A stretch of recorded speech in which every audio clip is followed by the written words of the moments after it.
একঘেয়ে এঁচোড়ের তরকারি খেতে খেতে বোর হয়ে গেছেন, তাহলে বলবো এই রেসিপিটা একবার ট্রাই করে দেখতেই পারেন। এঁচোড় কিন্তু অন্যরকম স্বাদে।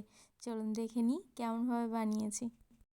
প্রথমেই এঁচোড় আলু ভালো করে সেদ্ধ করে নিয়েছি, আর তার সাথে দেখতেই পাচ্ছেন যে কাঁচা লঙ্কা কুচানো আছে, সঙ্গে দিলাম কালো জিরে, হলুদ, জিরের গুঁড়ো, সঙ্গে একটু বেসন আর একটা কাশ্মীরি লঙ্কার গুঁড়ো, জাস্ট কালারের জন্য, আর কিছু না।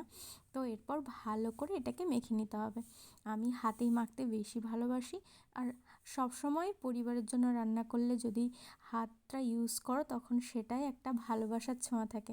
তারপরে আমি একটু এর মধ্যে দিয়ে দিলাম কর্নফ্লাওয়ার। সেটা দিয়ে আরেকবার ভালো করে মেখে নিলাম, যাতে এই কর্নফ্লাওয়ারটা দিলে একটু মুচমুচে ভাবটা আসবে।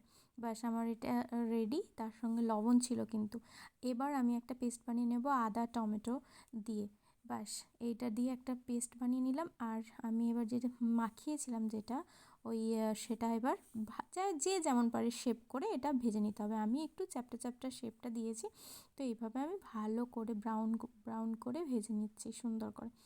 তো এরকম ভাজতে ভাজতে যখন দেখবে মানে মাঝে মাঝে জোরে আঁচ দেবে, আবার মাঝে মাঝে একটু আঁচটা কমিয়ে ভালো করে ভাজতে হবে, তবে ভেতরটা ভালোভাবে ভাজা হবে। এই যে আমার প্রায় ভাজা কমপ্লিট সবগুলো। এরপর আমি তেলে একটু শুকনো লঙ্কা একটা দিয়ে তারপরে আমি ওই যে পেস্টটা বানিয়েছিলাম আদা আর টমেটোর, ওটা দিয়ে দিলাম। দিয়ে ভালো করে এটাকে কষতে হবে।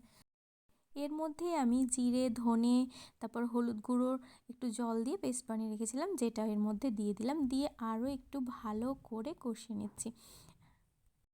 আর হ্যাঁ, আজকে একটু তেলের পরিমাণটা বেশি আছে, কারণ আমি আজকে ভেবেছিলাম একটু ভালো করে রসিয়ে কষিয়ে রান্না করার, কারণ একটু স্পাইসিভাবেই করলাম। অন্য আইটেমগুলো একটু নর্মাল ছিল সেই জন্য।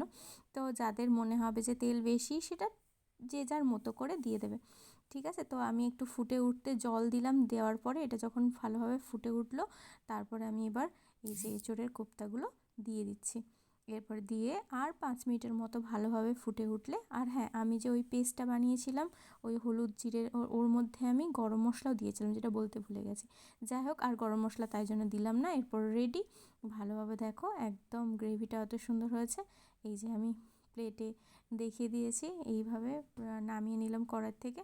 তা একদম পারফেক্ট হয়েছিল। এরপর প্লেটে বেড়ে নিয়েছি। এবার টেস্ট করার পালা। হরে কৃষ্ণা।